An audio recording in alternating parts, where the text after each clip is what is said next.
Matéria da prova que todo mundo quer saber, e ainda bem que quer saber, sinal que vocês são pessoas responsáveis. Matéria da prova é esse período aqui da República Populista. Então, dentro da República Populista, tem o populismo. O que é o populismo?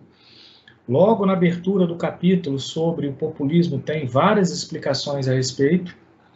Eu expliquei isso também para vocês. Aí vem o governo Dutra, depois o governo Vargas. O governo Vargas, inclusive, muito conturbado com o suicídio de Vargas. Depois da morte de Vargas, uma lacuna de poder que ela é preenchida com Café Filho, depois com Carlos Luz, depois com Nereu Ramos, até que vem o JK, que nós vamos explicar para vocês hoje, o JK. Depois vem o Jânio Quadros e o Jango, ou João Goulart. Então é esse período que é o conteúdo que vai cair na nossa prova.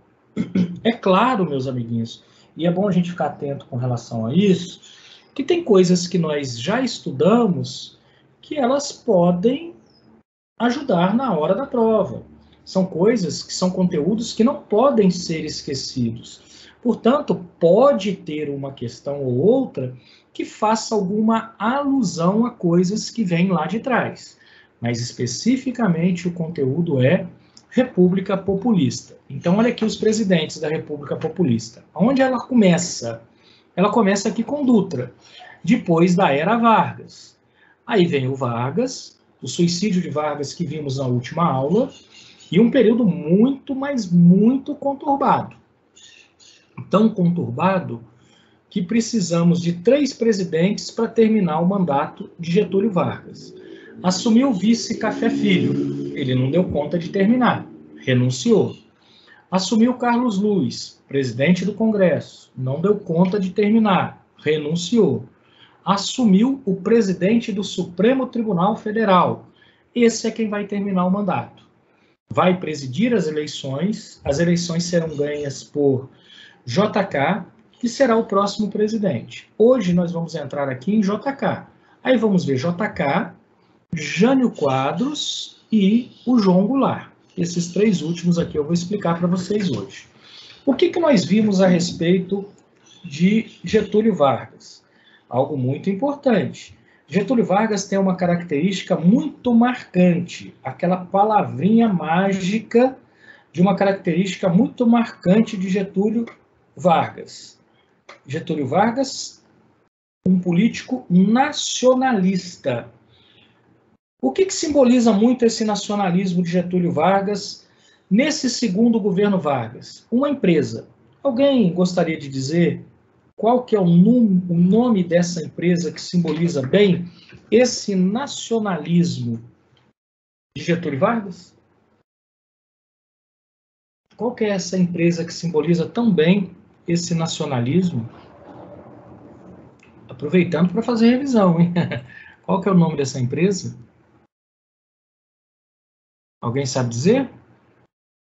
Que simboliza tanto esse nacionalismo de Vargas? Hein? Ninguém se aventura? Vamos lá, galerinha. Colocando cacholinha para pensar.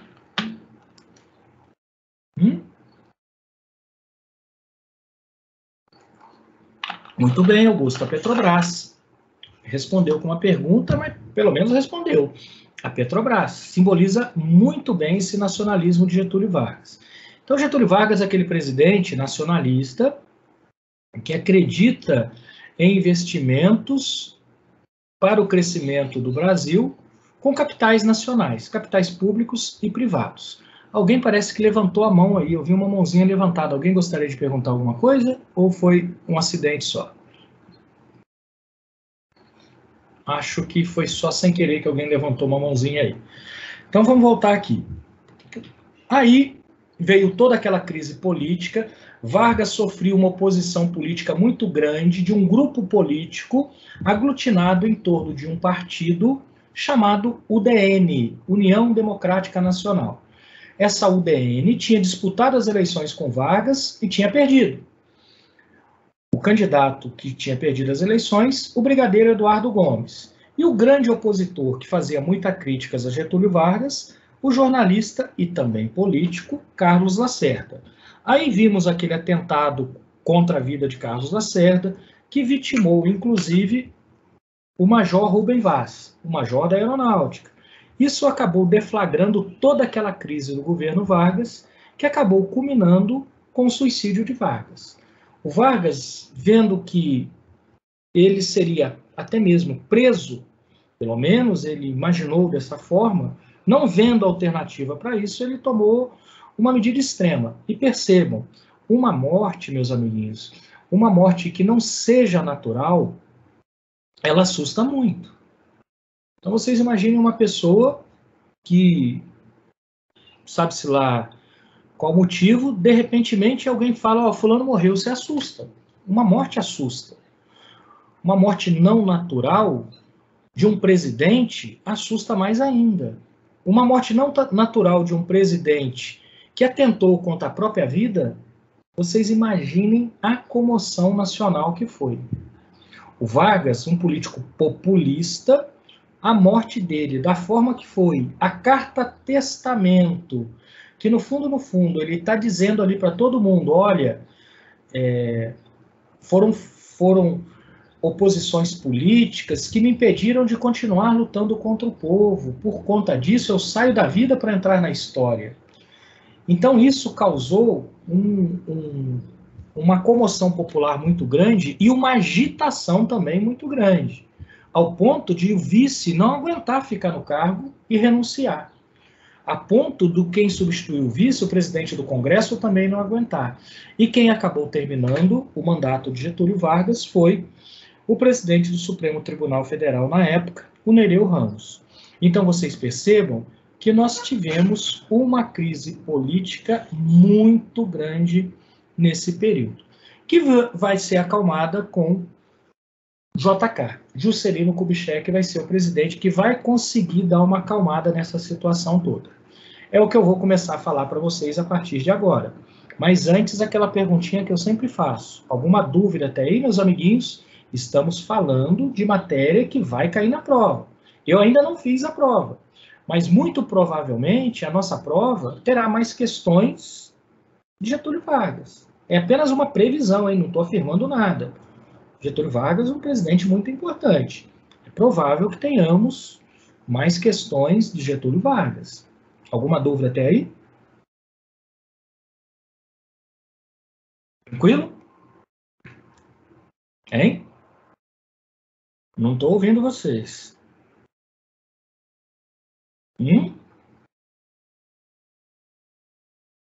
Vocês estão muito quietinhos, vocês estão entendendo? Deixa eu ver aqui no chat se tem alguma coisa. Não, não tem mais nada. Tranquilo. Ah, beleza. Tranquilo. Ótimo. Que bom. Essa prova é uma prova boa para a gente tirar nota boa, hein? Quero ver todo mundo tirando nota boa nessa prova. Uma prova boa para isso. Vamos lá, então. Isso tudo aqui eu já expliquei para vocês, tá? O populismo cai na prova. Então, é um termo, é uma questão mais genérica, que também vai ser cobrada na prova. Vai ter questões mais genéricas, ou seja, questões do populismo, que já falamos sobre isso. Vai cair também, muito provavelmente, Dutra. Vamos ter questões de Dutra na prova, de Vargas. É muito provável que tenha alguma questão envolvendo o Petrobras na prova, muito provável que aconteça isso. E aí nós vamos chegar no próximo presidente. Depois da carta testamento, vem o Juscelino Kubitschek, que eu vou sempre chamar de JK.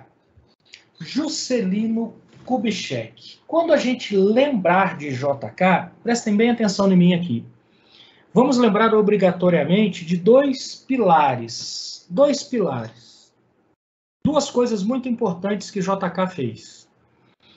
Indústria automobilística, ele incentivou a entrada de indústrias aqui no Brasil, portanto, ele tem um flagrante contraste com o governo anterior, o governo de Vargas, que era nacionalista, que privilegiava o crescimento do Brasil a partir de capital nacional.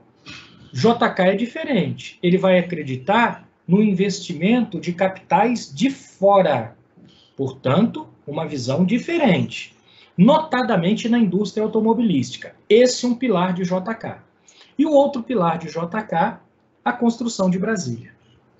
Então, percebam que esses dois pilares, indústria automobilística, capitais internacionais e a construção de Brasília, marcam muito o governo de JK. Considerado hoje um dos grandes presidentes da história do Brasil. Mas olha só como que história é um negócio muito interessante, né? Hoje, ele é considerado um dos maiores presidentes da história do Brasil. Mas, na época, ele saiu da presidência com fama de ladrão, principalmente por causa da construção de Brasília. Aliás, quem vai ganhar a presidência depois dele, ganhou a presidência com um discurso que chamava JK com todas as letras de ladrão, que usava, inclusive, uma vassoura como símbolo para varrer a corrupção para fora do país.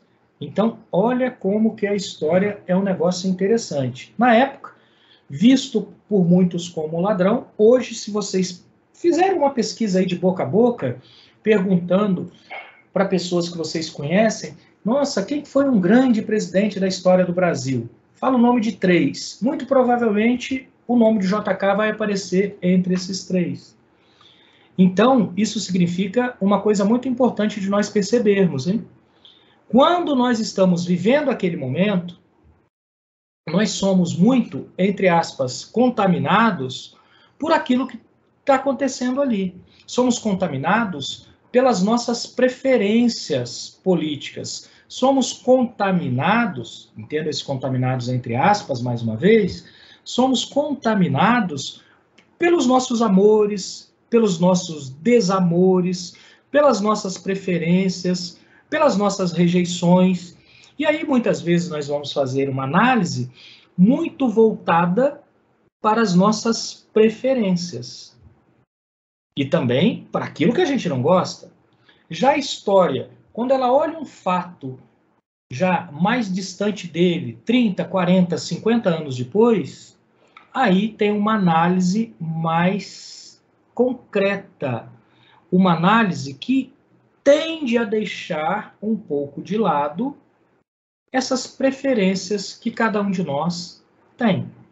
Preferências essas que eu sempre falei para vocês que eu não vou dizer. Agora há pouco eu estava dando... Eu não vou dar a minha opinião, eu não estou aqui para dar opinião, né? Agora há pouco eu estava dando aula na turma 24, e aí no final da aula, alguém perguntou, professor, para você, qual que foi o melhor presidente da história até hoje? Qual que foi para você? Eu falei, eu tenho a minha preferência, eu tenho a minha opinião, mas eu não vou dar. É claro que eu tenho, gente. Eu sou ser humano igual vocês, eu tenho meus gostos, meus desgostos, meus amores, meus desamores, mas eu não vou dar minha opinião. E eu não quero dar minha opinião para não influenciá-los. Eu quero aqui expor para vocês os fatos. E aí vocês, com os fatos, formar com a sua própria cabeça a sua opinião. Talvez, se eu der a minha opinião, eu possa influenciá-los em alguma coisa. E eu não quero fazer isso. Eu quero que vocês pensem com a sua própria cabeça. Tá bom? Então, aqui nós vamos, depois de estudar todos os presidentes, cada um de vocês vai ter as suas opiniões sobre aquele que você acha melhor, aquele que você acha que foi ruim, daquele que você acha que não foi tão bom assim. Tá bom? Então, vamos lá. Voltando aqui, então. JK hoje visto como um grande presidente, na época não era visto como tão bom assim no final do seu mandato. Mas um político muito experiente. Inclusive, no filme que nós assistimos na aula passada, quando Getúlio Vargas está visitando Belo Horizonte, aparece uma faixa ao fundo que eu ainda fiquei, para não atrapalhar falando algo no filme, fiquei passando o mouse, da forma como eu estou passando o mouse aqui na faixa, que estava lá, Juscelino Kubitschek, governador de Minas Gerais.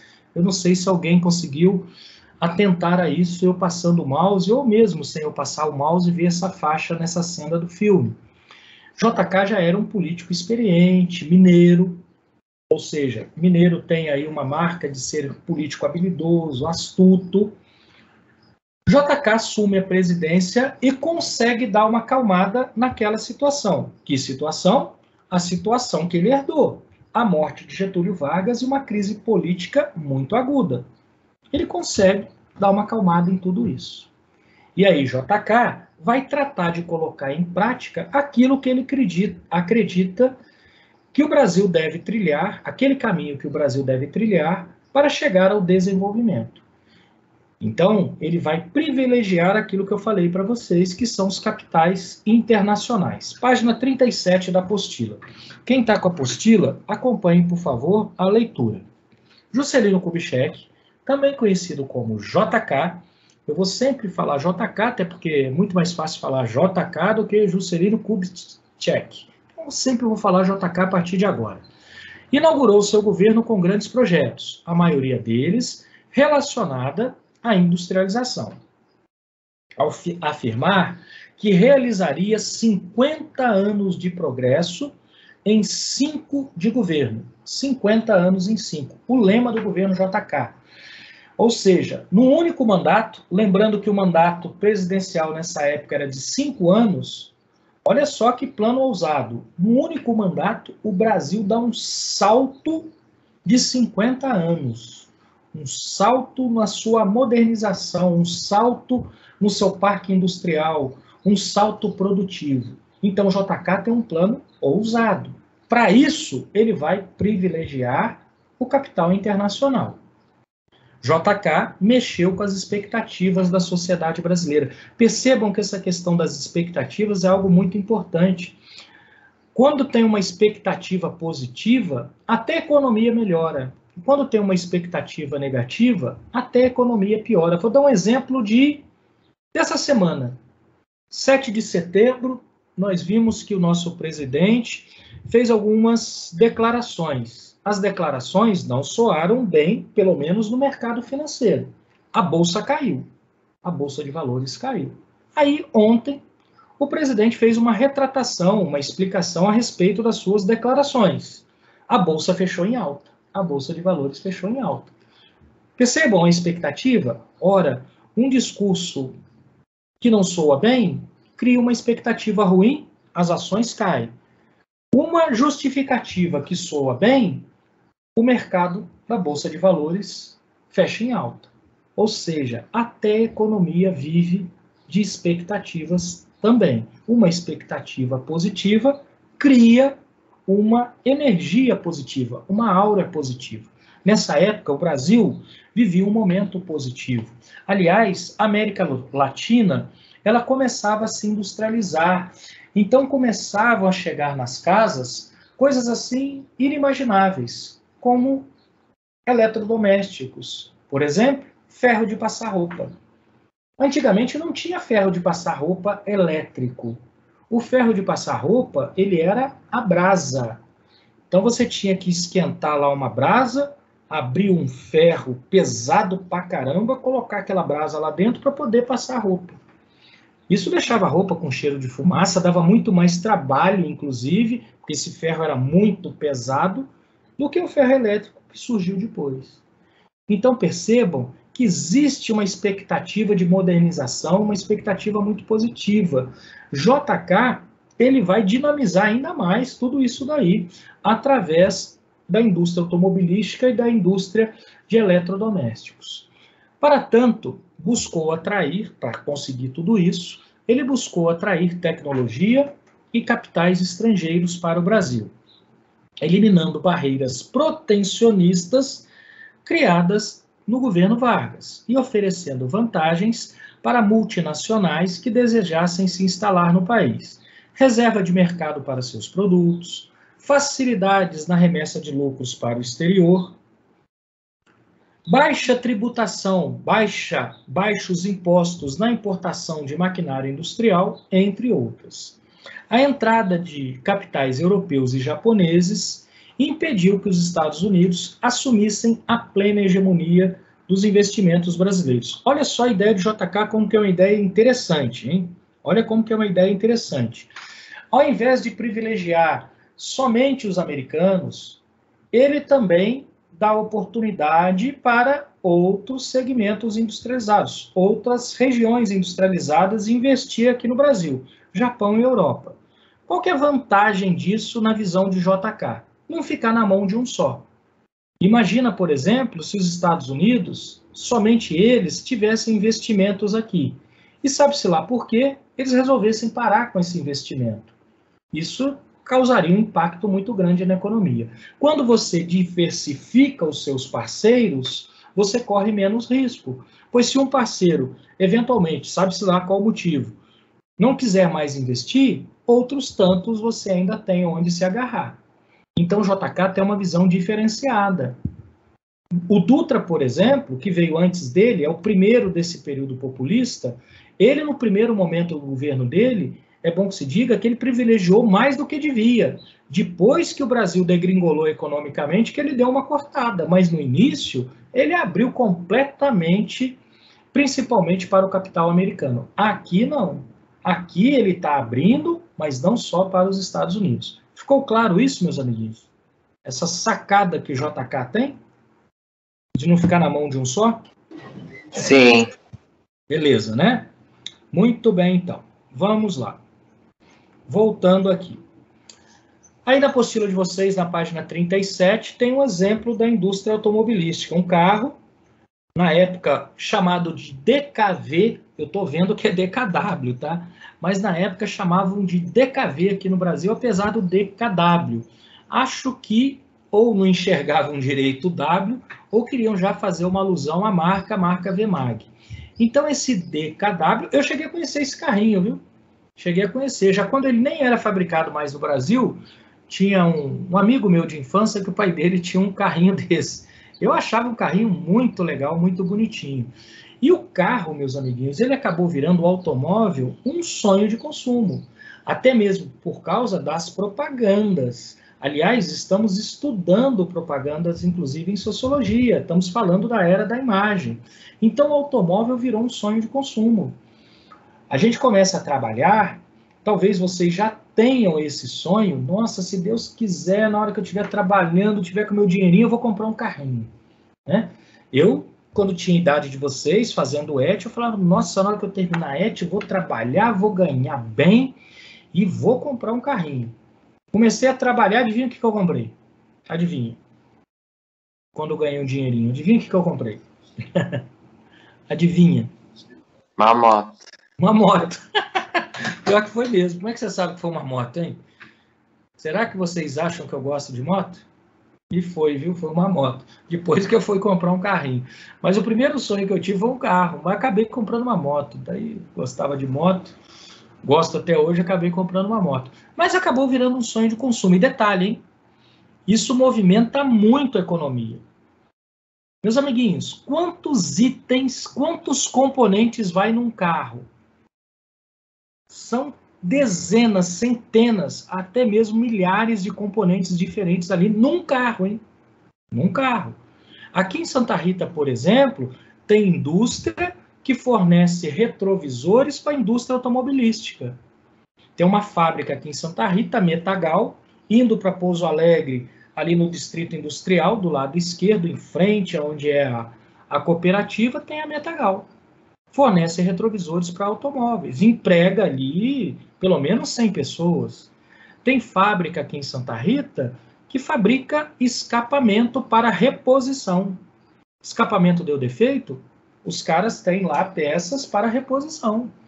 Então, olha o tanto que isso movimenta a economia, só para efeitos de pensamento, só para vocês entenderem o que eu estou falando. Imaginem a porta de um carro, a porta ali do lado do motorista. Vocês sabiam que numa porta de carro tem mais de 100 itens diferentes?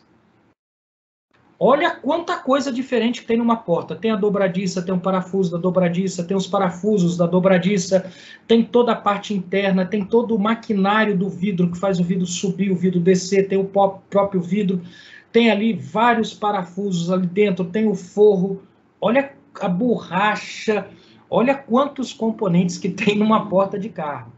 Então precisa de toda uma atividade industrial para isso. Aonde que eu estou querendo chegar?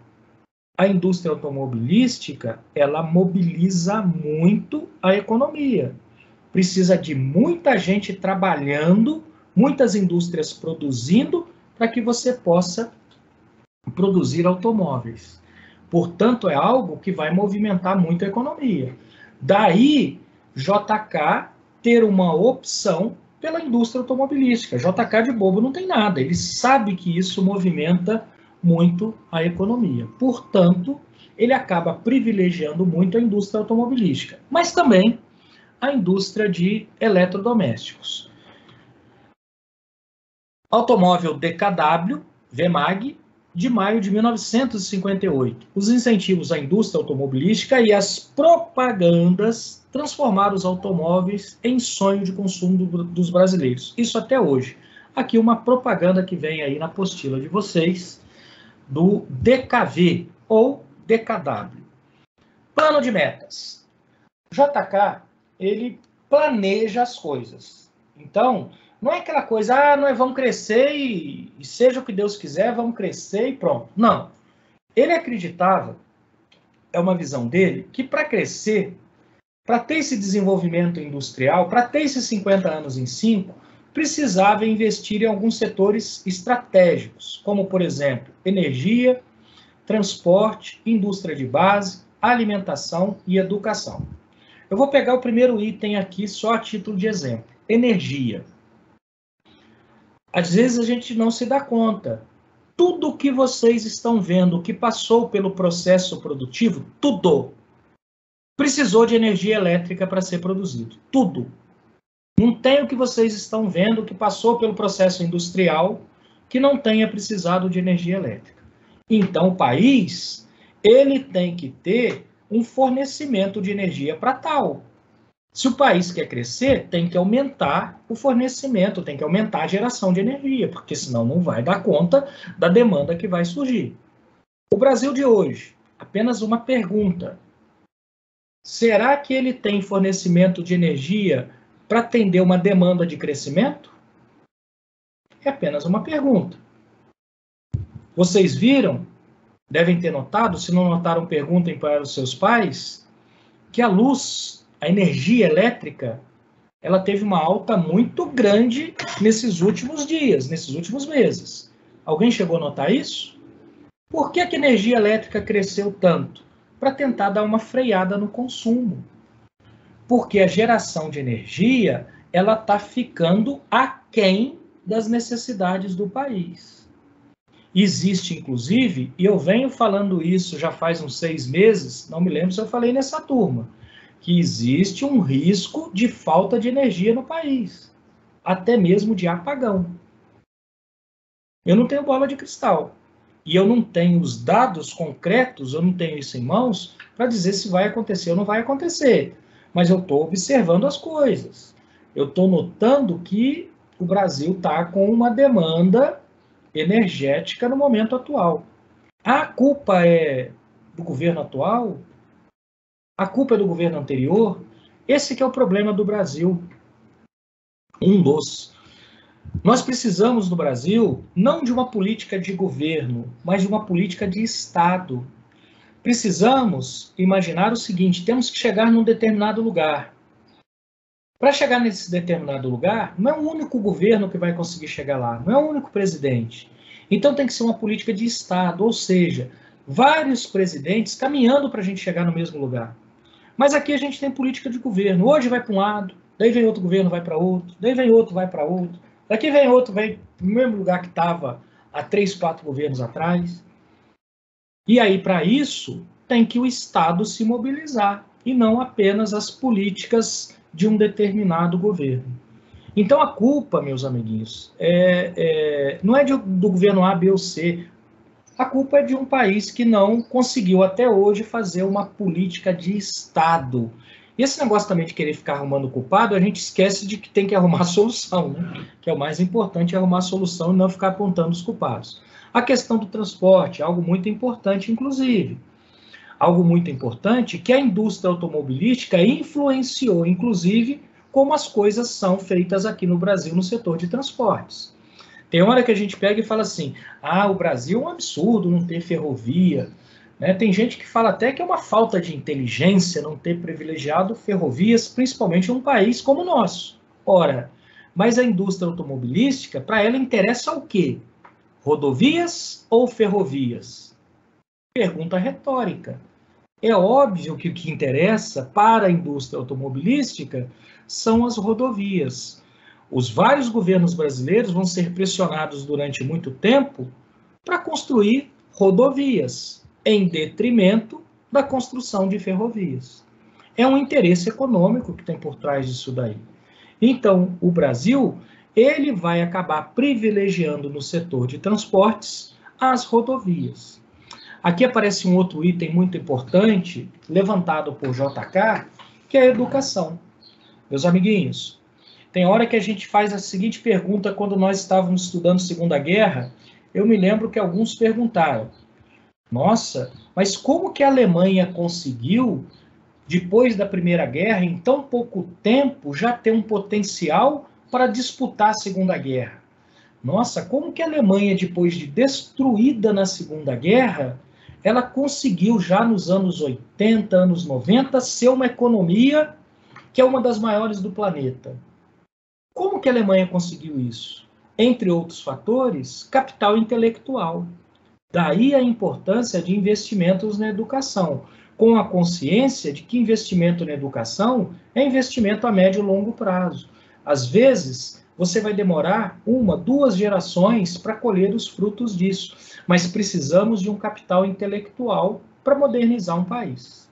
O JK acreditava nisso também.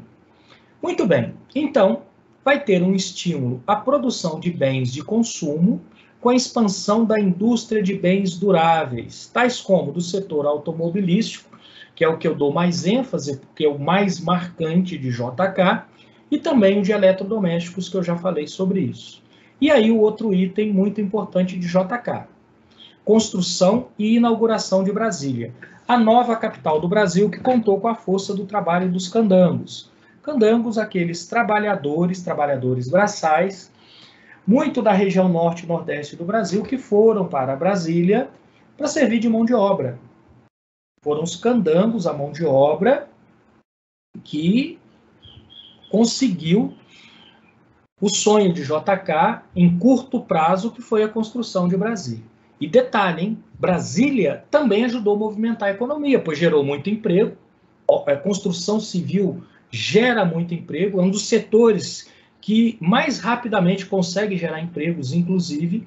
A construção de Brasília demandou muito material, muito cimento, muita areia, muita pedra, muito ferro para as estruturas de concreto que foram montadas, portanto, também ajudou a dinamizar a economia. Bom, mas é claro que gastou muito dinheiro.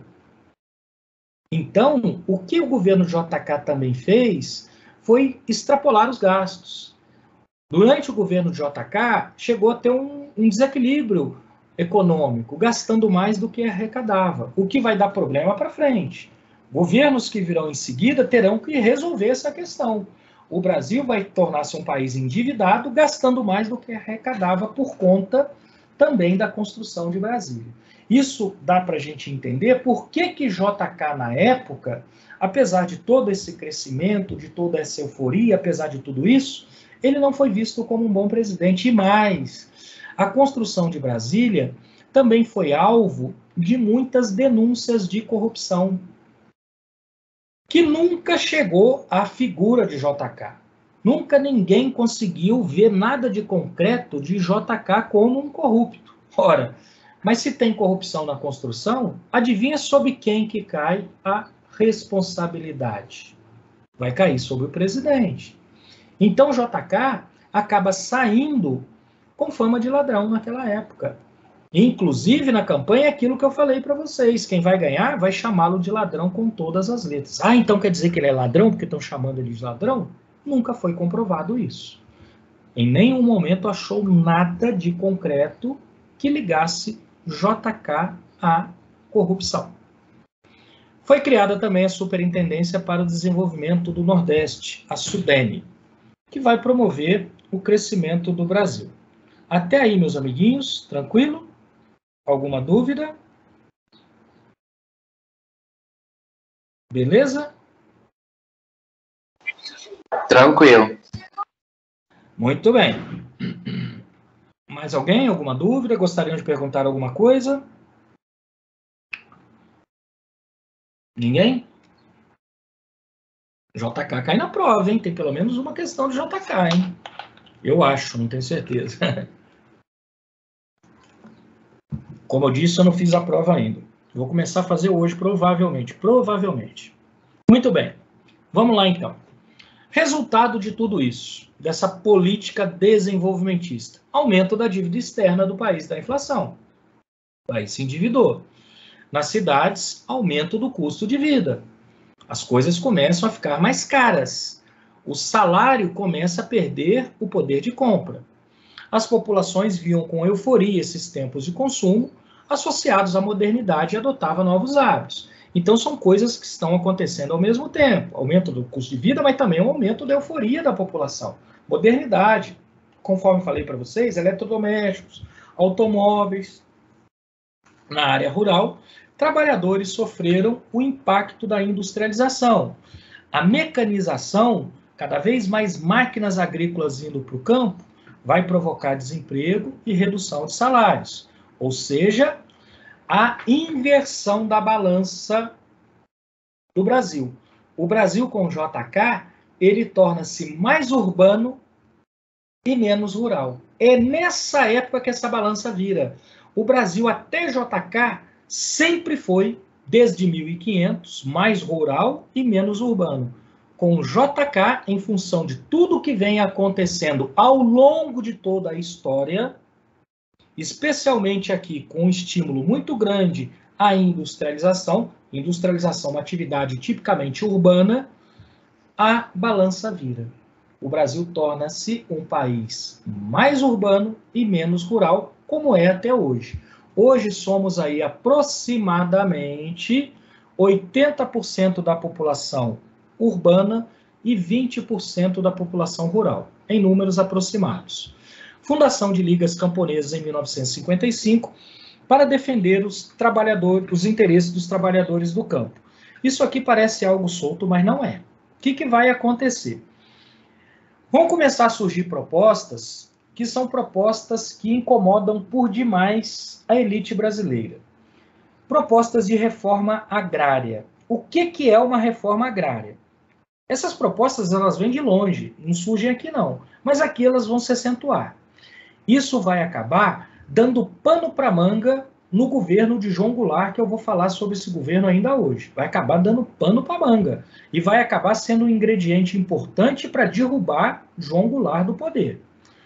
O que é reforma agrária? Reforma agrária é o seguinte, é um dispositivo legal, mas que raramente é aplicado no Brasil. Mas é um dispositivo legal que prevê o seguinte, tem uma extensão de terra muito grande e improdutiva. Essa terra tem um dono, que obviamente comprou por essa terra, portanto ele é o dono dela. A reforma agrária diz o seguinte, em linhas gerais, se essa terra está lá de forma improdutiva, ela pode ser comprada pelo governo, o governo vai pagar por essa terra, e vai pegar essa terra e vai distribuir para quem não tem terra. Isso é reforma agrária. Isso incomoda demais a elite. A elite brasileira, é bom que se diga, ela se forma com a terra como principal riqueza. Depois é que vai para as atividades industriais.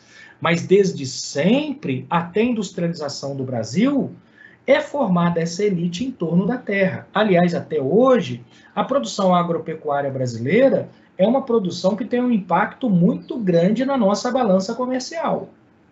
Então, até hoje, isso é muito importante. A elite se incomoda muito com essa reforma agrária. Alguém deve estar falando, mas o governo não vai pagar pela terra? Vai, mas na maioria das vezes vai pagar um valor que não vale. E quem disse que quer o dono da terra vender a sua terra? Então, isso causa um incômodo muito grande. E dentro de uma visão liberal, ora, se você é dono de uma propriedade, não pode alguém chegar lá e desapropriar a sua propriedade. Portanto, isso é muito mal visto. JK vai entrar nessa? Não, ele não vai entrar nessa. Vai um pouquinho mais adiante, um outro presidente vai entrar nessa. E isso vai dar muito problema para esse presidente. Aqui temos Brasília. Percebam que o mapa de Brasília é um avião. Brasília teve um projeto urbano feito por Lúcio Costa e um projeto arquitetônico feito pelo mais conhecido, que é Oscar Niemeyer. Mas percebam o avião aqui, ó, asa norte, olha a asa do avião, e a asa sul. E aqui, ó, o corpo do avião.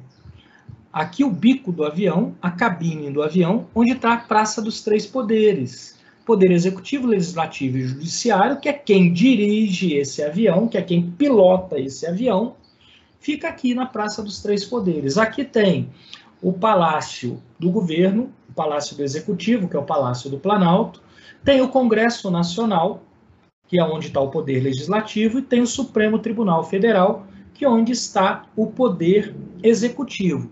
E na entrada da cabine desse avião, tem aqui a tal da esplanada dos ministérios, que é onde estão os ministérios. Então, é um projeto muito bem pensado. É um avião, e esse avião vai ser pilotado, obviamente, a partir da cabine. Aqui uma outra visão de Brasília.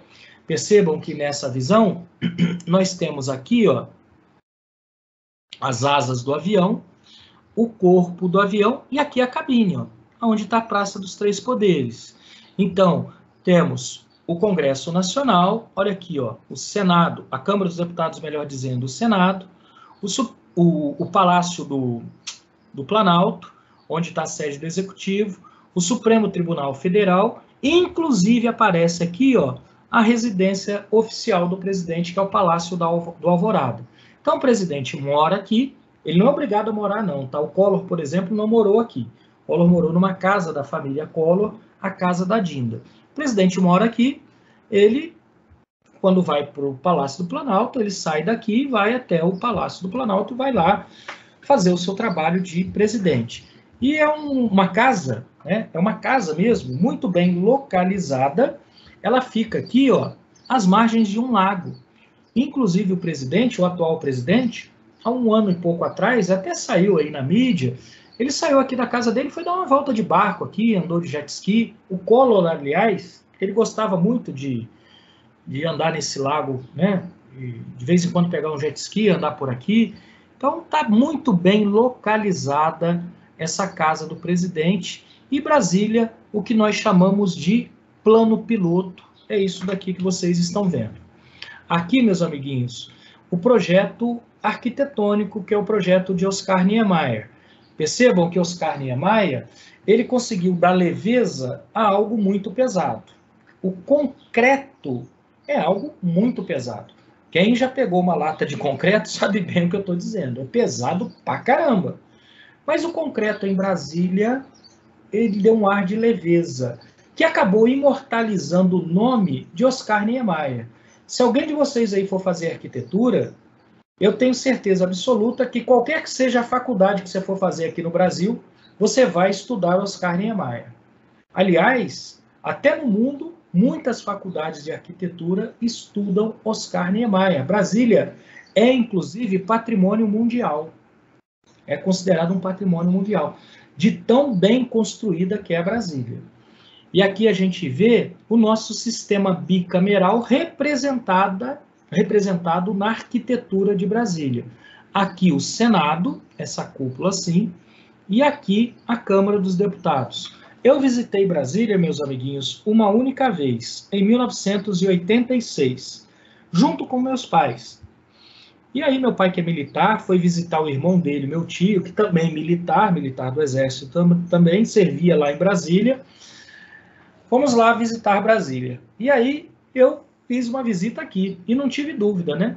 Na hora que eu subi esse negócio aqui e cheguei nessa cúpula, puf, subi na cúpula. Tem uma foto lá na minha casa que meu pai clicou esse momento, tem uma foto na minha casa, eu aqui, ó, bem pequenininho, né? Na época, as câmeras eram muito caras, câmera fotográfica. Meu pai tinha uma, mas era muito simplesinha, não tinha zoom. Esse zoom que a gente dá hoje no celular, essas câmeras que a gente tinha, não tinha isso não, era só câmera profissional caríssima. Então tem uma fotinha aqui lá em Brasília. Aqui vemos o Supremo Tribunal Federal, a mais alta corte de justiça da República Brasileira. Então aqui o Poder Legislativo, aqui o Poder Judiciário, aqui o Poder Executivo, o Palácio do Planalto.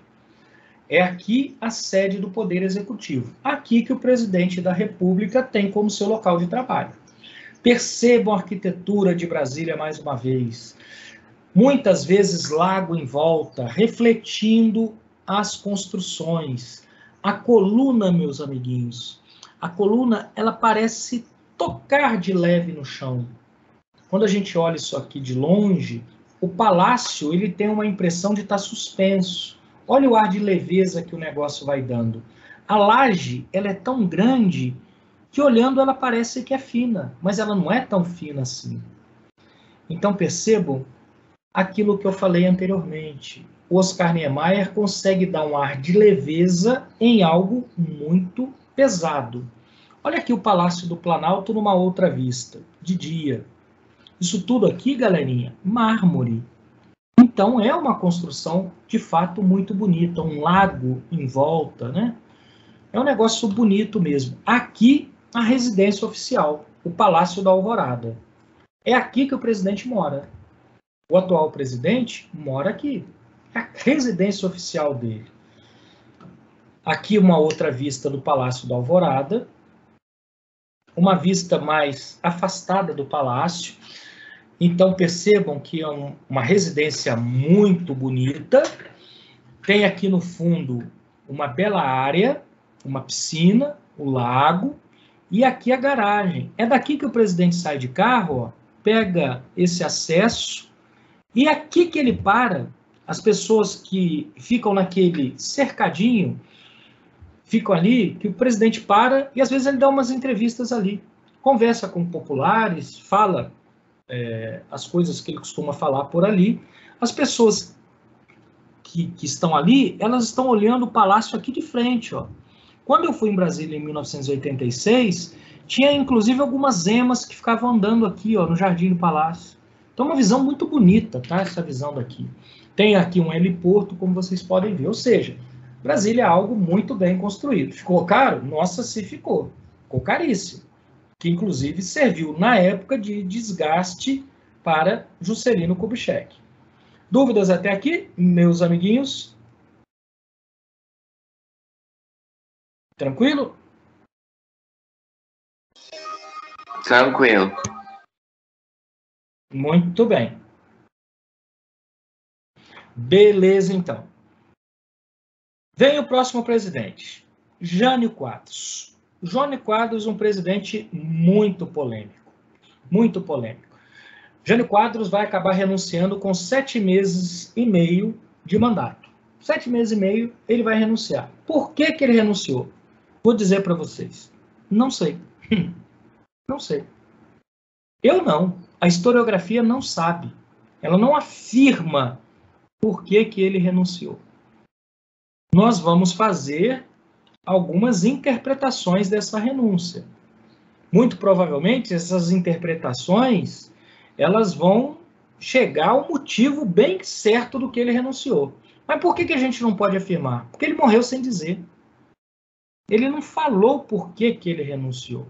Então, nós não podemos afirmar exatamente. Ele morreu sem dizer, olha, eu renunciei por tal coisa. Ele não vai dizer porque ele renunciou. Mas um político da elite intelectual, inclusive, um gramático, profundo conhecedor da língua portuguesa. É dele aquela famosa frase, bebo porque líquido é. Se sólido fosse, comê-lo-ia. Por que que ele fala isso? Jânio Quadros, ele, entre outras coisas, foi acusado de que gostava muito de beber. E dizem que ele bebia mesmo. E daí, uma hora ele meio de saco cheio com esse negócio, bebo porque líquido é, se sólido fosse, comê-lo-ia. Um profundo conhecedor da língua. Mas ele sabia se aproximar das massas. Na hora que ele ia falar com o povão, ele não falava difícil. Aliás, tinha hora que ele falava propositalmente até meio errado, para se identificar com as camadas populares, portanto, um populista. Ao seu modo, mas um populista. Ele, naquela época, que a política era feita muito em comícios que os políticos faziam discursos, quando ele ia para o palanque, ele ficava meio de lado no palanque, ele não gostava de ser o primeiro a falar. Ele vestia um terno bem velhinho, um terno bem surrado, um terno não de grife, um terno mais simplesinho mesmo, até em termos de marca. Aí ele ficava meio de lado, mas ele dava uns passos à frente e ficava à vista das pessoas. Aí as pessoas já começavam a fazer a leitura corporal ali. Nossa, aquele ali é mais simplinho, ó. Olha o jeitinho dele de simples de se vestir. Ele era tão assim, demagogo, a palavra é essa mesmo, que ele costumava colocar um pão com mortadela dentro do bolso do terno. Num dado momento do comício, ele puxava o pão com mortadela e começava a comer ali. E o povão cutucava o outro cutucava um. Olha lá, ele está comendo pão com mortadela. Nossa, que homem simples, né? Nossa, que legal. Ele parece ser igual a gente mesmo, né? Tá vendo? Ele tá jogando pra galera. Aí quando ele falava com um discurso populista. Ele não usava aquele vocabulário catedrático que ele tinha. Ele falava a linguagem das massas. Muito bem. Aí, com esse jeitão dele e com um discurso que ele vai, ó, meter o pau no JK, chamando o JK de ladrão, ele conseguiu ganhar a presidência da República. Ganhou com a maior votação da história até então. O maior número de votos dados a um político brasileiro até então foi dado a ele. Portanto, ele chega à presidência da República com um apoio popular grande. E aí ele vai colocar o seu estilo de governo. Ele tem um estilo marcado pela polêmica.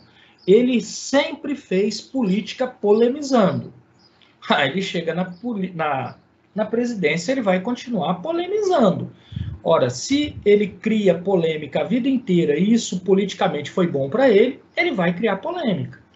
E aí ele começa a criar umas polêmicas com coisas assim que não tem nada a ver. Mas ele, com muito apoio popular, muita gente que gostava dele vai embarcando nessas polêmicas, contra e a favor. E ele gosta disso porque isso politicamente ele vê como bom para ele. Então ele vai entrar em coisas assim absurdas. Ele vai levantar coisas que não tem nada a ver. O grande problema do Brasil, e ele sabe qual que é o grande problema do Brasil dessa época, é o problema econômico, que ele herdou de JK, que acabou gastando mais do que arrecadou. E aí, com um déficit orçamentário, ele precisa resolver isso. Ele sabe disso e trabalha também nisso. Só que ele tem dificuldade para resolver, porque ele ganhou a presidência, mas o Congresso Nacional era contra ele. A UDN, União Democrática Nacional, a elite conservadora, que já vinha fazendo oposição contra Getúlio Vargas, era a maioria do Congresso Nacional, e não aprovava aquelas medidas que Jânio Quadros acreditavam ser necessárias para resolver os problemas econômicos do Brasil. E então ele está trabalhando em duas frentes. Tentando resolver essa questão econômica e, ao mesmo tempo, criando polêmicas. Nossa, mas um presidente cria polêmicas? Cria. Jânio Quadros, ele vai fazer isso o tempo inteiro, conforme nós vamos ver. Jânio Quadros assumiu o governo em janeiro de 1961, página 39, herdando um país com altíssima taxa de inflação, dívida externa crescente e organização administrativa marcada pela corrupção. Problema lá de JK. Ainda hoje, muitos políticos acreditam que a vitória de Jânio resultou da insatisfação popular com o aumento de custo de vida registrado no governo de JK. Nessa época não tinha reeleição. O JK, portanto, não podia candidatar-se à reeleição. Mas ele indicou um candidato, indicou o general Henrique Teixeira Lott, que perdeu feio para Jânio Quadros. Conforme falei, Jânio teve a maior votação da história até então, chamando o JK de ladrão. Então percebam que JK sai desgastado da presidência. Durante a campanha, o Jânio interpretou, olha só, hein? Olha o texto da nossa apostila, interpretou admiravelmente o papel de líder das massas oprimidas. Mera interpretação. Ele era isso Coisa nenhuma. Ele fazia um jogo de cena. E estava se dando bem com esse jogo. Ganhou a eleição. Ele vai continuar fazendo isso o tempo inteiro com essas polêmicas que eu falei que ele cria. Ele tenta desviar o foco com essas polêmicas, mostrando-se um político demagogo e populista. Demagogo é uma palavra de origem grega. Demo é povo, gogo, condutor. Demagogo, o condutor do povo. Aquele que conduz do jeitinho que ele quer.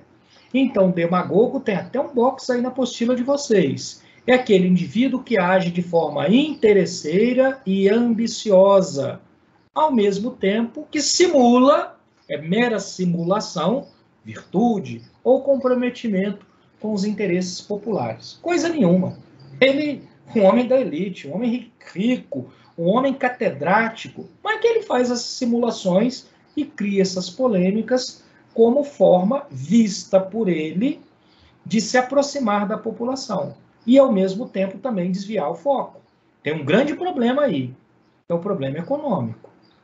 Na economia, com o objetivo de reduzir o déficit público, ou seja, equilibrar as contas públicas, diminuir os gastos sociais e conter a inflação, Jânio adotou uma política econômica austera, ditada pelo FMI, que restringiu o crédito, congelou os salários, medidas que aumentaram a insatisfação popular. Alguém gostaria de perguntar alguma coisa? Escutei um microfone aberto. Alguma dúvida? Muito bem. Muito bem. Voltando aqui, então. Nossa, mas o presidente vai tomar medida impopular? Sim. Tem hora que tem que tomar. Vocês imaginem, por exemplo, vamos fazer uma analogia aqui. Imagine uma família que tem uma renda, a título só de exemplo, tem uma renda de 10. Essa família está gastando 12 e ainda tem uma dívida de 20. Tem que tomar medidas de contenção. Tem que diminuir os gastos. Tem que comprar menos. Ou seja, isso é ruim. Está acostumado com o padrão, tem que dar uma diminuidinha no padrão. É o que ele está fazendo aqui. Ó. Ele tem que cortar os gastos, pois a conta não está fechando. Como é que nós vamos resolver isso? Tem que tomar algumas medidas que são um remédio amargo. Medidas impopulares. Muito bem. Aqui ele com a vassourinha. Ó. Tinha até musiquinha, tá, gente? Varre, varre, vassourinha. Ele dizia que com essa vassoura ele iria varrer a corrupção para fora do Brasil. E andava com ela na campanha, hein? Andava com a vassourinha, olha aqui, ó, vocês estão vendo? Eu vou assumir a presidência, eles vão votar em mim, eu vou ganhar e eu vou acabar com essa corrupção, vou varrer essa sujeira para fora do Brasil. Então, ele vai usar isso aqui como símbolo mesmo, não é piada, não. Apesar de algumas pessoas, às vezes, acharem o Jango meio engraçado. Jânio assumiu o governo, portanto, em janeiro de 61, depois de uma campanha populista centrada no combate à corrupção e nessa figura simbólica da vassoura. Desenvolveu uma política econômica antipopular, aquelas medidas amargas, de combate à inflação, com redução do déficit público, congelamento de salários e restrição do crédito. Bom, só que é um cara polêmico, né? E aí ele vai entrar nas polêmicas da época. Isso daqui é uma charge da época. Briga de galo. Na época, meus amiguinhos, briga de galo era algo que acontecia no Brasil direto. Nos tempos atuais, se falar num negócio desse é crime, né? Uma insanidade. Imagina colocar 2 bichinhos para ficar brigando. Ainda bem que hoje em dia tem leis de proteção aos animais, mas na época não tinha. Era, inclusive, muito popular. Mas ele vai polemizar esse negócio. Ele vai entrar na proibição de briga de galo. Vai dizer que não pode mais ter. O grande problema do Brasil não era briga de galo nesta época. O grande problema do Brasil era econômico. Nossa, mas então por que o Jânio entra nisso? É o estilo dele. Se não tem polêmica, ele cria. E aí ele chama atenção, divide o país, gente que vai ser contra, gente que é a favor. Ele vai criar mais polêmicas. Isso daqui é uma charge da época também, ó.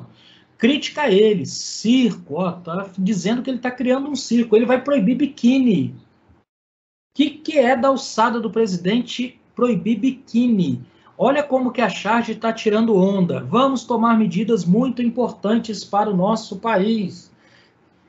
Aqui é uma crítica. Será que briga de galo e proibição de biquíni são medidas tão importantes assim? Na época, é bom nós enxergarmos com os olhos da época, o que era importante era o problema econômico. Ele estava atento a isso também. Não é que ele não estava. Só que lá no Congresso, ele tinha dificuldade em aprovar suas medidas. Os deputados e senadores estavam bloqueando as suas medidas. Então, ele cria essas polêmicas. Na época, meus amiguinhos, o desfile de Miss era muito popular. As Misses paravam o Brasil. Era transmitido pela televisão, pelo rádio, e aí tinha as Misses dos vários estados, coisa que tem até hoje, mas hoje isso passa até despercebido na grande mídia. Na época, não. Na época, esse negócio parava o Brasil. Daí ele vai dizer que não pode mais desfilar de biquíni. Não, isso aí vai atentar contra a honra da família, contra a religião. Então ele vai entrar nessa, sabe? Para polemizar. Para dizer que ele é um homem que está atento aos valores da família cristã. Ele vai entrar nessas polêmicas aí. Então, olha aqui uma outra charge da época, né? Aqui a Miss, né, no desfile, né? Não vai poder desfile com biquíni. Aqui briga de galo. Vai entrar em polêmica de corrida de jockey. Vai entrar em polêmica se a eleição deve ou não deve ter 2 turnos. Ou seja, ele começa a cutucar todo mundo indistintivamente, com ou sem motivos. Aqui também uma charge da época. Essa charge já coloca ele com um ar meio de descabelado, aí, um ar meio de louquinho. Bom, na política internacional, ele vai polemizar também. Na política internacional, ele vai fazer o seguinte, ele vai dizer que ele não vai se alinhar totalmente aos Estados Unidos, como, por exemplo, Dutra tinha feito. Inclusive, o Dutra, na primeira parte do mandato dele, ele abriu tanto as fronteiras do capital norte-americano aqui no Brasil, que ele esgotou as nossas reservas. Na segunda fase do governo Dutra, é que ele muda isso. Mas a primeira fase é de uma abertura escancarada ao capital norte-americano. Coisa que o JK já fez a correção que nós vimos agora há pouco, também abrindo para o capital europeu e japonês. Mas ele vai fazer mais, o Jânio, vai polemizar ainda mais. Ele vai reatar relações comerciais com a União Soviética, com Cuba, e mais do que isso, ele vai condecorar com a mais alta homenagem que o governo brasileiro podia dar a alguém, essa pessoa aqui. Talvez vocês não estejam conhecendo, mas essa pessoa aqui era considerada, na época, o maior líder revolucionário socialista. Era o Che Guevara. Então ele manda o Che Guevara, convida o Che Guevara vir aqui para o Brasil e faz uma condecoração ao Che Guevara. Condecora o Che Guevara com a Ordem do Cruzeiro do Sul, a mais alta homenagem que podia dar a alguém. Ou seja, ele está cutucando os Estados Unidos. Então percebam, é o jeito dele. Ele é polêmico. Ele acredita que esse negócio vai dar resultado. Daqui a pouco ele vai criar uma polêmica que ele não vai conseguir lidar com ela, que vai ser a renúncia, que é o que nós vamos ver já já. Então, olha só, adotou uma política externa independente, com relações comerciais, tanto com governos socialistas, a China, Cuba e União Soviética, quanto países capitalistas, como os Estados Unidos. Combateu o colonialismo português na África e na Ásia, e apoiou a Revolução Cubana. Ou seja, ele está mesmo cutucando a onça com vara curta. Até aí, galerinha, alguma dúvida? Tranquilo? Hein? Alguma dúvida? Cadê vocês? Tranquilo, sir. Tranquilo? Ninguém escreveu também, estou imaginando que não tenho dúvidas. Vamos voltar aqui. O comportamento do presidente teve forte impacto na comunidade internacional, principalmente nos Estados Unidos, por causa do que eu expliquei anteriormente. O mal-estar político chegou ao ápice em agosto de 61, Ou seja, dias antes da renúncia, hein? A renúncia é 25 de agosto. Quando Jânio condecorou o líder revolucionário e então ministro da Economia de Cuba, Ernesto Che Guevara, com a Gran Cruz da Ordem Nacional do Cruzeiro do Sul. Em 25 de agosto de 61, Jânio renunciou à presidência. Por quê? Ele nunca disse por quê. Nós vamos tentar entender por quê através da história, através da nossa historiografia. Muitos historiadores acreditam que a sua verdadeira intenção era receber do Congresso Nacional poderes extraordinários em troca de anular seu pedido de renúncia. No entanto, isso não aconteceu, pois o Congresso aceitou sua renúncia prontamente. Após 7 meses de governo, Jânio deixou a presidência da República. Em seu lugar, deveria, olha o tempo colocado aqui, hein? Deveria assumir o vice-presidente João Goulart, que estava na China socialista em visita diplomática. Vamos tentar entender isso daqui. O Jânio não tinha apoio do Congresso. Olha só a conta que ele fez, que vai dar errado, mas que é muito típico dele. Claro que ninguém esperava algo tão polêmico assim. Ninguém esperava, porque isso é demais, né? Renúncia, daí também já é demais. Mas olha a conta que ele fez. Ele via que o Congresso não gostava dele, os deputados e senadores. Mas ele sabia que se o Congresso não gostava dele, esse mesmo Congresso odiava o vice, que era o João Goulart. Então, olha a conta que ele fez. O Congresso não gosta de mim, mas odeia o vice. Ruim comigo, pior semigo. Olha a jogada, então. Protocola a renúncia no Congresso. Na hora que o Congresso olhar a renúncia, nossa senhora, nós vamos ter que aceitar a renúncia desse e dar posse para o outro? Não, larga a mão. Vamos conversar com o Jânio aqui para ele largar a mão dessa renúncia. E a gente apoia ele nessas reformas econômicas que ele quer para o Brasil. A gente para com essa oposição política contra ele. Só que deu tudo errado. Pois o Congresso não só vai aceitar a renúncia dele, como também não quer dar posse para o vice, num flagrante desrespeito à Constituição. Pois a Constituição dizia que em caso de vacância da presidência, seja por qualquer motivo, posse automática para o vice. Mas o Congresso não só aceita a renúncia, como não quer dar posse para o que vem. Então, o blefe, a historiografia enxerga isso como um blefe, o blefe de Jânio Quadros deu tudo errado. E a partir do momento que protocolou a renúncia, você virou passageiro. Você não tem mais poder. Se o Congresso aceitou, ó, babau você. E o Congresso vai aceitar. E aqui, olha o tempo verbal que eu falei, ó, deveria assumir o vice, é o que nós vamos ver agora. O Congresso vai fazer de tudo para não dar posse para o João Goulart. Entenderam, galerinha, o que rolou até aqui? Tranquilo? Beleza? Beleza, professor. Muito bem. Vamos voltar aqui, então, na nossa apresentação. Essa foto é uma foto que ilustra bem o Jânio Quadros daquele momento, né? Prestem bem atenção, façam a leitura de Jânio Quadros nessa foto. Façam a leitura dele. Olha só. A perna virada de um jeito muito esquisito, apontando para o lado. A outra perna com o pé apontando que para o outro pé, não se sabe se bem para frente ou meio na diagonal. O corpo contorcido. O que essa foto ilustra? Isso aqui é as vésperas da renúncia.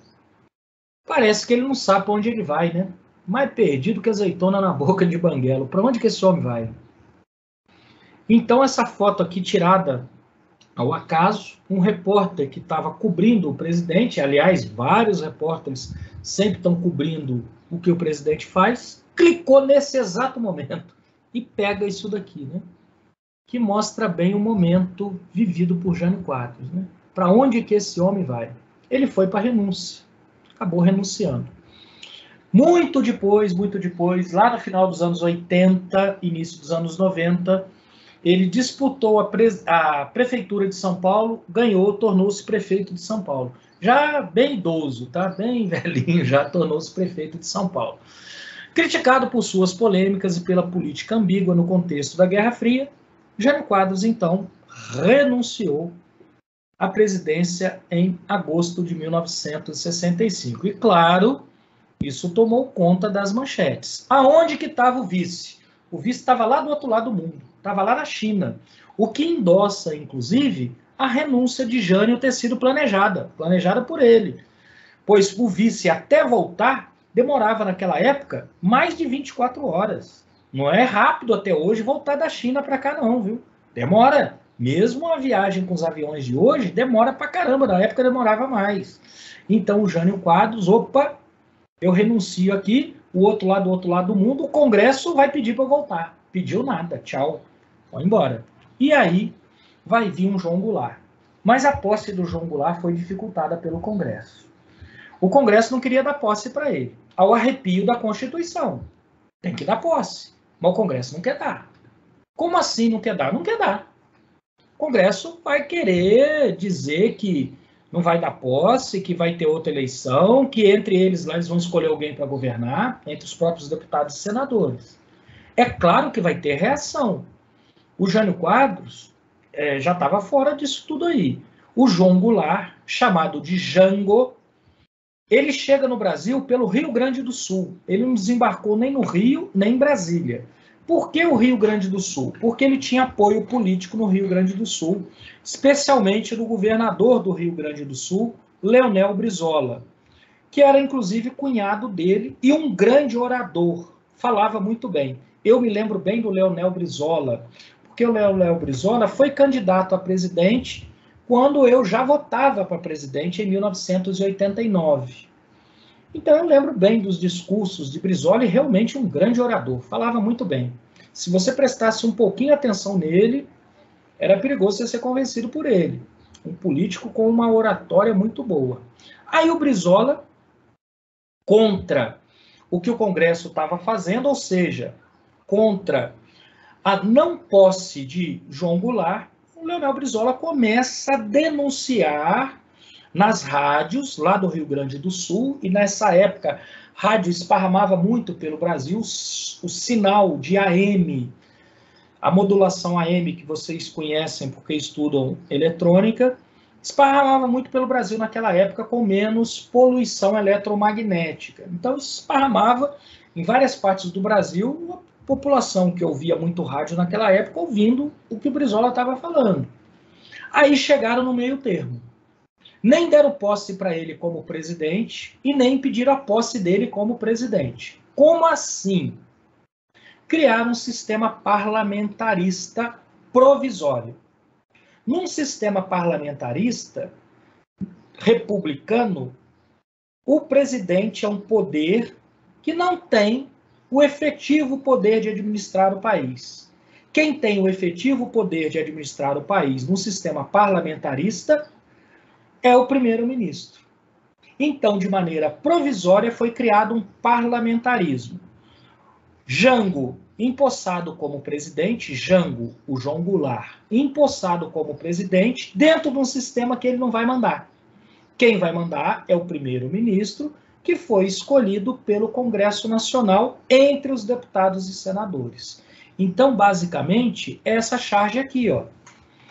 Quem manda no sistema parlamentarista é o primeiro-ministro. Olha o tanto de demanda que o primeiro-ministro tem, olha o tanto de demanda que o presidente tem. Olha o tamanho da caneta do primeiro-ministro. Olha o tamanho da caneta do presidente.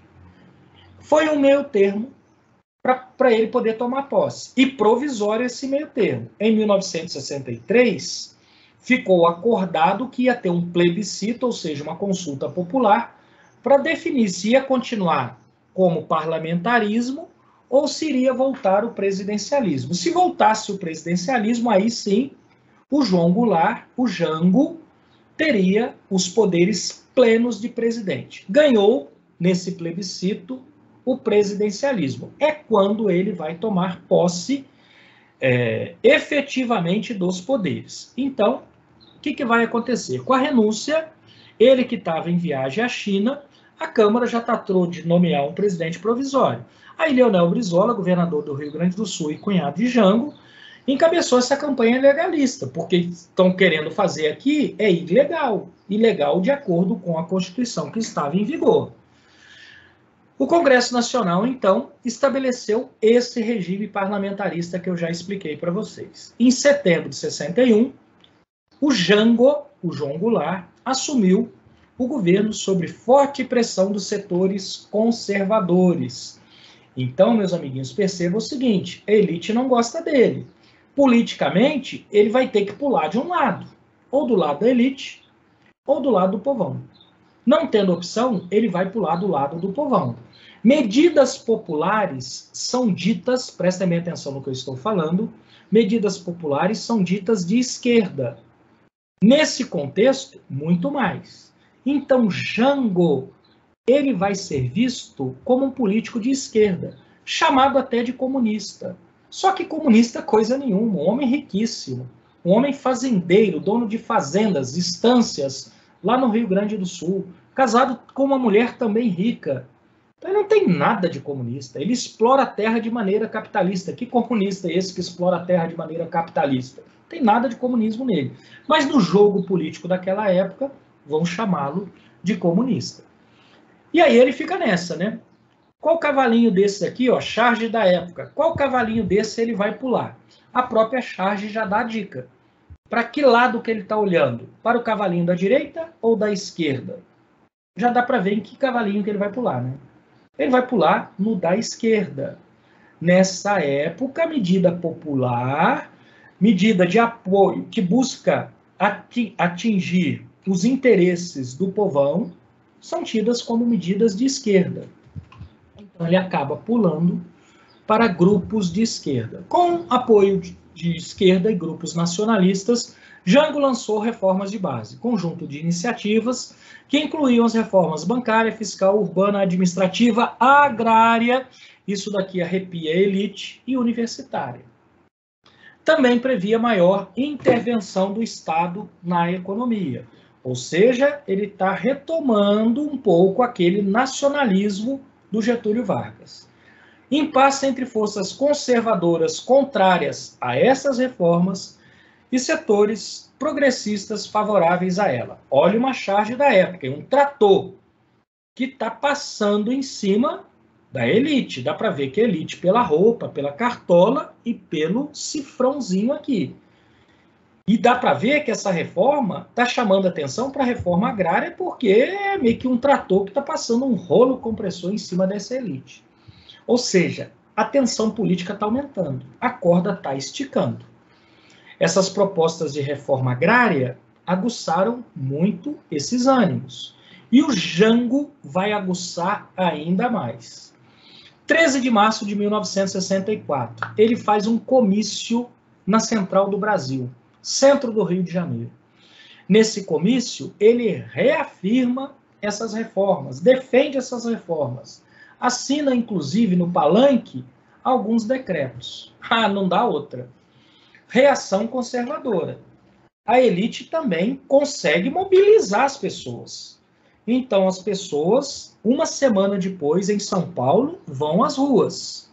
Aqui, nessas primeiras imagens, o comício da Central do Brasil, no Rio de Janeiro. Olha só, pessoas com cara mais de povão, ó. Percebam, né?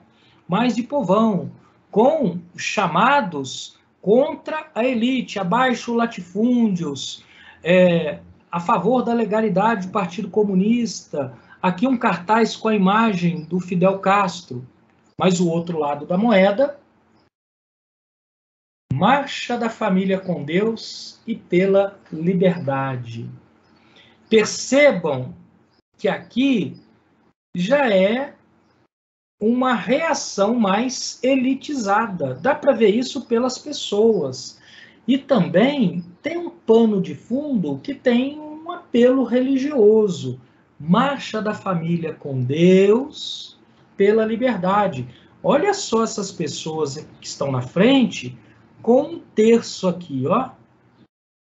Essa mulher carrega até um terço na mão aqui também. Vamos livrar o Brasil desse perigo comunista, desse perigo vermelho, que inclusive no texto da nossa apostila, lá na página 40, aparece. Ó. Então estão colando em Jango essa ideia de comunista. Ele era comunista? Não. Um grande fazendeiro? Não. Mas cola. Vamos colar isso nele. O Brasil não será uma nova Cuba. Já viram que hoje em dia tem um discurso que se assemelha a isso? O Brasil não será uma nova... O que falam hoje em dia? Uma nova o que mesmo? Alguém já ouviu? O Brasil não será uma nova... Alguém já ouviu? Já ou não? Ninguém ouviu? Não tem acompanhado, meus amiguinhos, os movimentos hoje? O Brasil não será uma nova... Não ouviram? Ah, eu também não vou falar, não. Se ninguém ouviu, sem problemas. Ah, até que enfim apareceu alguém. O Brasil não será uma nova Venezuela. Já ouviram falar isso hoje em dia? Na época, olha só, o Brasil não será uma nova Cuba. Marcha da família cristã, marcha da família com Deus pela liberdade. Então, o golpe está madurinho. Só faltava alguém para começar. Esse alguém é esse aqui, ó. General Olímpio Mourão Filho. Não é figurinha nova aqui nos nossos estudos de história. Na época da Era Vargas, em 1937, quando foi elaborado o Plano Cohen, o Olímpio Mourão Filho era capitão e ajudou na elaboração do Plano Cohen. Inclusive, quando a gente estava estudando aquilo, eu falei para vocês, ó galerinha, esse capitão Olímpio Mourão Filho, ele vai aparecer de novo lá em 1964, no golpe militar de 64. O Olímpio Mourão Filho foi ele o primeiro, na época general, em 1964 ele já era general, portanto ele tinha comando em tropas. Ele foi o primeiro a colocar o quartel dele na rua. Ele deu a ordem e os militares subordinados a ele começaram a marchar em direção ao Rio de Janeiro. Ele governava tropas a partir de Juiz de Fora. E aí, na hora que outros viram, outros comandantes militares viram, pegaram e falaram, bom, meus amigos, agora já era, né? Os militares, sendo contra o governo, colocaram também seus quartéis na rua. Aí Jango, vendo impossibilitado de uma reação, ele não tinha um aparato militar suficiente para conter essa movimentação, esse golpe que está acontecendo, ele sai de Brasília, vai para o Rio Grande do Sul, ainda tentando mobilizar alguma força. Vendo que não tem condição, ele sai do Brasil e vai parar no Uruguai. Daí é uma outra história, ele vai acabar morrendo depois no exílio, mas é uma outra história. O que vai ficar para cá? O que vai ficar para nós aqui? A ditadura militar. E aí, nós vamos estudar, a partir da próxima aula, a ditadura militar do Brasil. Esses 5 presidentes aí, ó, Castelo Branco, Costa e Silva, Médici, Geisel e Figueiredo. Um longo período de 21 anos, de 1964 até 1985. Dúvidas até aí, galerinha? Tranquilo? Beleza? Beleza? Tranquilo, professor. Então, meus amiguinhos, história é uma ótima ferramenta, como vocês estão enxergando, para nós entendermos o contexto atual. O que eu falei para vocês no primeiro dia de aula. História é uma ciência que estuda os fatos passados para melhor compreensão do presente. E eu vou me permitir discordar aqui, tá, Eduardo? A história não se repete, não é bem isso.